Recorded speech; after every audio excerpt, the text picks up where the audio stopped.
Welcome back into the GSMC Sports Podcast, as we are now going to be diving into my top 5 bets against the spread of Week 5 in the NFL. This is something that we've been doing every week, and up to this point, we have done a pretty good job. Last week was our worst up to this point, where we went 2-1, but still yet to have a losing week, and I think that I like the board a lot more in this week. A lot of close spreads for the most part, so should be interesting, but I feel like we landed on a pretty good 5, all things considered. We're going to start off with the Sunday Night Football matchup between the Dallas Cowboys and the Pittsburgh Steelers. And we've been with the Steelers all season up to this point, and it's not that I necessarily love the Steelers, it's that I think they've had a lot of favorable matchups. They lost for us last week, but I kind of do feel like if Anthony Richardson played that entire game, maybe things could have been different. That I think the Colts offense is maybe, marginally more functional. You at least get less mistakes when Joe Flacco is in at quarterback rather than Anthony Richardson. But I think this is a nice bounce back spot for them. At home, coming off of a loss. The Cowboys did win last week, really was not all that convincing whatsoever, and along the way, they saw injuries to Micah Parsons and DeMarcus Lawrence, and it sounds like Brandon Cooks is going to be out as well. So this is already a game that I do sort of favor the Steelers as is. Plus you lose 2 of your best defenders and your number 2 wide receiver. I just feel like this defense is so capable of winning you games. This is, strength on weakness in terms of stopping the run. Steelers can just, if they can remove CeeDee Lamb from the equation, I really don't know what the Cowboys have offensively in this game. And I'm not the biggest fan of Pittsburgh's offense, but that being said, I think that they can run the ball. And I don't love their offensive line. Their running backs can be a little bit hit or miss, but the Cowboys are still one of the worst teams in the NFL at stopping the run. Did a great job last week against the Giants, but it's also against the Giants. And I think that the combination of Justin Fields along with Najee Harris, and it sounds like Jaylen Warren's going to be out. Cordarrelle Patterson is maybe, one of the best, for whatever it's worth, 3rd running back options in the NFL, that I think they're going to be able to move the ball on the ground. And I feel like, again, at home, this is going to be, you take the Cowboys out of it early, you milk the clock, you run straight through the middle, and I think the Steelers are going to be able to have success. The one thing that worries me is the fact that I feel like this is probably going to be the public's bet of Steelers minus 2.5, but I still stand by it. We're riding with the Steelers once again. Next up, London game, the New York Jets versus the Minnesota Vikings. Again, really not trying to be square here, and I am maybe slightly worried, but this is a game before the season started, before I even really thought that the Vikings were going to be all that good, that I had this game circled as a little bit worrisome for the Jets, considering now it's a month into the season. Aaron Rodgers himself has admitted that he's a little bit banged up, and the Vikings are firing on all cylinders, which maybe it's a cool down spot for them, but I really don't think so. This is a Jets team. Yes, they were playing in bad conditions, but only put up 9 points, lost to a team where Bo Nix, the opposing quarterback, had -7 pass yards at halftime, and their offense still just hasn't been able to click just yet. Vikings are a very good team. Rodgers is a little banged up.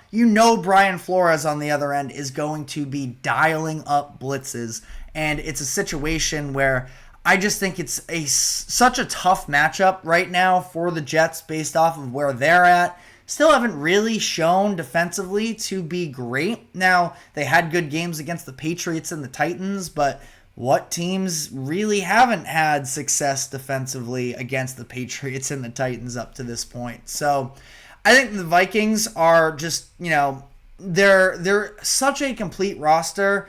It's a Sam Darnold revenge game too. I think that in London, with the travel and everything, these London games can be wonky. So that part of it does make me a little bit nervous, but I think the Vikings at this point are just a better top-to-bottom roster. I think that they are probably better suited for a game like this traveling, and the Jets just aren't really at a point right now where I think that they can face this physical of a defense, this aggressive of a defense in the Vikings. So I am taking them -2.5. I have the Green Bay Packers -3 over the Rams. Now, this is a game where I think the Packers really start to take off from here. We saw them able to put together a little bit of a second half comeback against the Vikings last week. It was Jordan Love's first game back from injury, and yeah, they got themselves off to a very slow start, but I think ultimately this Packers team is going to be able to come out firing. The defense isn't elite necessarily, but they are a pretty talented group. We'll see about Jair Alexander. I think that if he plays as well, that is a huge difference maker for them. So I would definitely keep an eye out on the injury report for this one. And while you look at that injury report, you can see all of the different injuries to the Rams. This feels like it's definitely an over game as well. It is a high line, though, so I will probably stay away from it. I think when I checked earlier, it was at 49.5. So, there's definitely a chance for a backdoor cover. But that being said, I'm a believer in the Packers as a legitimate contender this season. They get this game at home. Jordan Love back, hopefully rolling into things. I don't think that this is a Rams defense that can really put the pressure on them like the Vikings were able to do. So I'm taking the Packers with the points. Bears -4 against the Carolina Panthers. A lot of NFC North in this one, but I think they're the most talented division that there is in the NFL right now. And I know it's maybe a lot of points for Caleb Williams and a Bears offense that hasn't exactly been great yet, but I also think that they are taking steps every week. You're seeing developments. Last week, it was the run game with DeAndre Swift coming alive a little bit more. And the Panthers, they're maybe a little bit more frisky with Andy Dalton. But that being said, this is the toughest defense that the Panthers have faced up to this point. I think in the season as a whole, I would take the Bears over any of the other teams. You have the Saints, the Chargers, there was the Bengals, and the Raiders. The Bears are legitimately a top 10 defense in my eyes with the potential to be better. They are healthy across the board right now. I think that they can throw this game off for the Panthers. And again, I just feel like defensively, the Panthers are just not good as a unit. Down their best player in Derek Brown, and I think that the Bears are going to be able to, this is where we're really going to start to see this offense click on another level. I'm not a huge Shane Waldron fan. If he isn't able to take advantage here against this Panthers defense, then it's, blaring red flags for his job security moving forward. Probably won't get fired midseason considering it's his first year. You want to have a little bit more stability for Caleb Williams, but I do think that this is a situation. I'm not worried about it. Again, I'm betting against the Panthers and that defense. I think that the Bears can cover this one -4. And then final bet, did a lot of favorites. Been struggling to find the underdogs these past couple weeks, but I think +5.5 is too many points for the Saints against the Chiefs. I know this is a Chiefs win in my eyes, but now you're talking about Isaiah Pacheco is out, and you have Rashee Rice out now.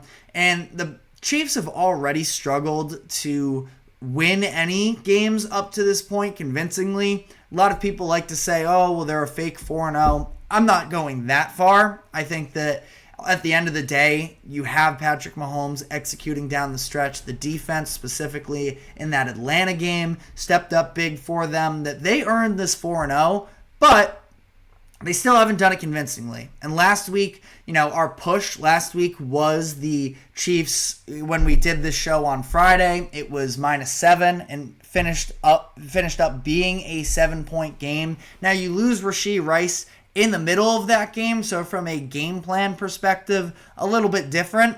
That being said, though, I still feel like the Saints are a solid team. I thought that they should have won last week against the Falcons, and I think that they can minimum keep this thing close, where It is in Arrowhead. It's going to be a tough environment for Derek Carr, but I don't know if there's going to be that offensive firepower. And I mean, the Saints last week didn't even allow an offensive touchdown to the Falcons. Now, they have to play smarter football, like I just mentioned. Didn't allow an offensive touchdown last week, and they still lost. It was a terrible decision from Rashid Shaheed to try and hold on to that punt. And then really the other defining move was the Paulson Adebo defensive pass interference on that game-winning drive. That just cannot happen, and I'm sure there are people out there who are also smirking a little bit about the idea of, late pass interference calls going against the Chiefs. That's probably not a great combination, maybe.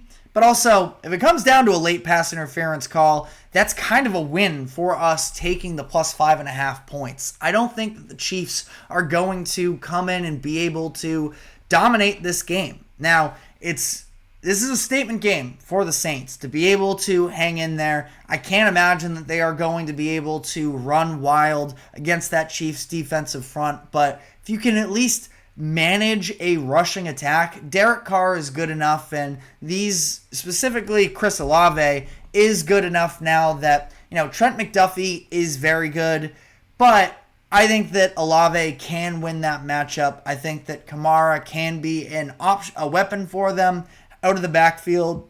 And I think that, again, this is more so about the Chiefs offense. I don't think that group is good enough right now to be almost a touchdown favorite against the Saints. But, let me know what your thoughts are. Again, in review here, we have the Saints plus 5.5, and then we're heavy on the NFC North. Bears -4, Packers -3, Vikings -2.5 in London against the Jets, and then the Steelers -2.5 against the Cowboys on Sunday Night Football.